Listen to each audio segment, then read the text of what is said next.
Comment আপনারা দেখেন, সেখানে কমেন্ট করেছেন যে আমি যেন বাংলাদেশ ব্যাংকের যে সর্বশেষ নিয়োগ, মানে নতুন যে গভর্নর নিয়োগ করা হলো, এ নিয়ে যেন কিছু কথা বলি। প্রথম দিন থেকে শুরু হয়েছে, দেখছিলাম আমি এ নিয়ে বিভিন্ন টেলিভিশনে টক শোতে আমি কথা বলেছি, কিন্তু আমার নিজের চ্যানেলেও বলার জন্য অনেকে রিকোয়েস্ট করেছেন। ভালো, আমি আগে বহুবার আপনাদেরকে বলেছি আমি অর্থনীতি ভালো বুঝি না, কিন্তু সাধারণ মানুষ হিসেবে কিছু কমন সেন্স তো আছে। যারা বুঝেন তারা কি করবেন না করবেন এটা তো আরেক কথা। আমি বটম লাইনটাকে বলি যে মিস্টার মুস্তাকুর রহমান নামক একজন গার্মেন্ট ব্যবসায়ী, পোশাক শিল্পের একজন ব্যবসায়ী, তাকে বাংলাদেশ ব্যাংকের গভর্নর করার যে সিদ্ধান্ত এই সরকার নিয়েছে এবং নিয়োগ অলরেডি করেছে, উনি অফিস করাও শুরু করেছে। আমি মনে করি এই সরকার সবচেয়ে ঝুঁকিপূর্ণ এবং রিস্কি সিদ্ধান্তগুলোর মধ্যে এই যাবৎ তারা যা নিয়েছে তার মধ্যে এটা একটা। এবং এই সিদ্ধান্ত সরকারকে কোথায় নিয়ে যাবে এটা বলা বড় কঠিন। কেন কঠিন সেটা বলি। কেবল বাংলাদেশের ইতিহাসেই নয়, সারা দুনিয়াতেই আপনি এ ধরনের উদাহরণ দ্বিতীয়টা খুঁজে পাবেন কিনা আমার সন্দেহ, যেখানে একজন ব্যবসায়ীকে একটা দেশের মানে আপনার ব্যাংকের যে রাষ্ট্রীয় যে ব্যাংক, মানে ফেডারেল ব্যাংক যেটাকে বলি, অনেক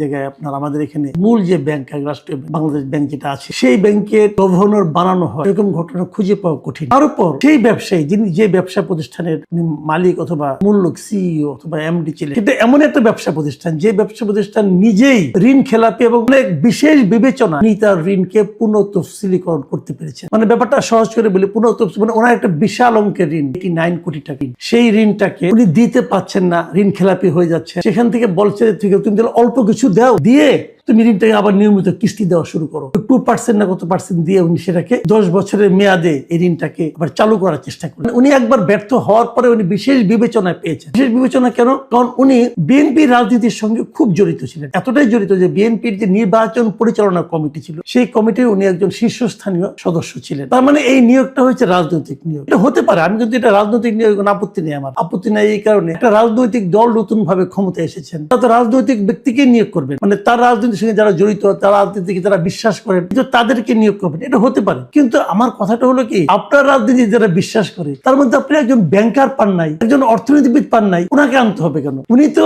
এমন একটা ব্যবসা প্রতিষ্ঠানের পরিচালনার মূল দায়িত্বে ছিলেন, সিইও ছিলেন, যে ব্যবসা প্রতিষ্ঠানটা ব্যাংক থেকে ঋণ নিয়ে ঋণ পরিশোধ করতে পারে নাই, উনি সেরকম ব্যবসা প্রতিষ্ঠানের মানে শীর্ষ কর্মকর্তা ছিলেন। এখন উনি যখন আসছেন, এখন ওনার প্রতিষ্ঠানে ঋণ টিন পাওয়া আরো সহজ হয়ে যাবে। এটা তো একদিক দিয়ে কনফ্লিক্ট অফ ইন্টারেস্ট হলো তো, সেটা কেন করলেন আপনারা? এটা বললাম তো, দ্বিতীয় আরেকটা উদাহরণ আপনারা খুঁজে বের করতে পারবেন না। আমি দেখলাম আমাদের অর্থমন্ত্রী মিস্টার আমির খুসরো মাহমুদ চৌধুরী, নিয়োগজন ব্যবসায়ী, উনি বলছেন যে সরকার এই কাজটা করেছে, সরকার এটা করতে পারে। হ্যাঁ পারে, সরকার অবশ্যই পারে, কিন্তু আমি কি প্রশ্ন করতে পারি না সরকার কেন পারে? এই প্রশ্ন করার অধিকার কি আমাদের নাই? নিশ্চয়ই আছে।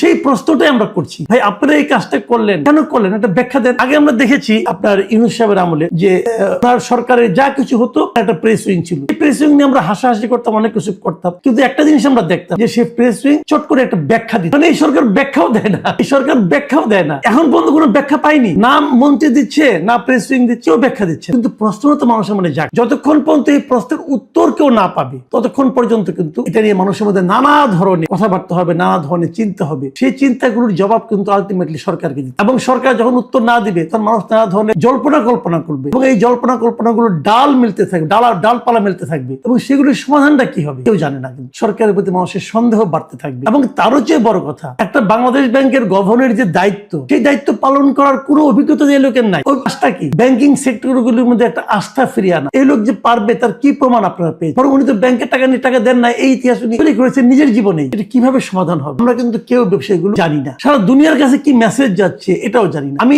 মাঝে মাঝে ইউনূস সরকারের সমালোচনা করতে যে আমি এটাও বলতাম যে ইউনূস সরকারের সবচেয়ে যদি একটা সাফল্য আমি পাই, সেই সাফল্যটা ছিল ব্যাংকিং সেক্টরের সাফল্য। আগের যিনি ছিলেন আহসান ইস মনসুর, ওনার অনেক ব্যক্তিগত অনেক সীমাবদ্ধতা আছে। উনি ব্যাংকগুলিকে মার্জ করতে যে, ইসলামী ব্যাংকগুলিকে মার্জ করতে যে ব্যাংকগুলির মধ্যে একটা অসন্তোষ তৈরি করেছেন, এটাও ঠিক। প্রায় বিশাল সংখ্যক গ্রাহককে উনি ক্ষতিগ্রস্ত করেছেন, ওটাও ঠিক। কিন্তু পাশাপাশি এটাও আপনাকে মানতে হবে যে উনি বাংলাদেশ থেকে বিদেশে অর্থ পাচারটাকে বন্ধ করতে পেরেছিলেন এবং ব্যাংকিং সেক্টরটাকে উনি একটা নিয়মের মধ্যে আনতেন। সেই অবস্থায় এই ভদ্রলোকের কর্মকাণ্ড কতটুকু আলটিমেটলি ওনার এই ধারাবাহিকতাকে রক্ষা করতে পারবে, এটা নিয়ে কিন্তু আমার মনে বিস্তর সন্দেহ আছে। আরেকটা বিষয় আমি বলি, দেখেন এই যে আমরা বলতাম না রেমিটেন্স আসছে, আসছে বিদেশ থেকে, রেমিটেন্স আসছে বলে কিন্তু আমাদের আপনার রিজার্ভ বেড়েছে। রেমিটেন্স কখন আসে? যখন নাকি দেশের ডলারের দাম এবং দেশের মুদ্রানীতি এবং দেশের অর্থনৈতিক অবস্থা একটা স্থিতাবস্থা, মানে অস্থিরতা কম থাকে, তখনই কিন্তু রেমিটেন্সটা লোকে পাঠায়। সেই অস্থিরতাটা কিন্তু হাসান এস মনসুর সাহেব দূর করতে পেরেছে। লোক আসছে, সেটা কিছু পারবে এখন? এটা হতো অনেকে বলে এটা না হয়ে তো কোনো উপায় ছিল না। আমাদের দেশের যে সংসদ সদস্য হয়েছে এই দেশে, তাদের 60% সদস্যের কিন্তু মূল পেশা হলো ব্যবসা, এবং 62% মন্ত্রীর, মানে মন্ত্রী পরিষদের 62% পেশা হলো ব্যবসা। তাহলে এবং তাছাড়া আরো বলি আপনাকে, এমপিদের যারা সংসদ সদস্য 50% হলো ঋণগ্রস্ত। এরকম একটা সরকারের অর্থনৈতিক সুযোগ সুবিধা করে দেওয়ার জন্য বাংলাদেশ ব্যাংকের গভর্নর আরেকজন ঋণগ্রস্ত ব্যবসায়ী হবে, এটা স্বাভাবিক। এখন ওনাদের অবস্থা দেখ, দেশের অবস্থা কি হবে? দেশ কি স্বাভাবিক পথে অগ্রসর হতে পারবে লোককে নিয়ে? আমি কিন্তু ভয় আছি ভাই।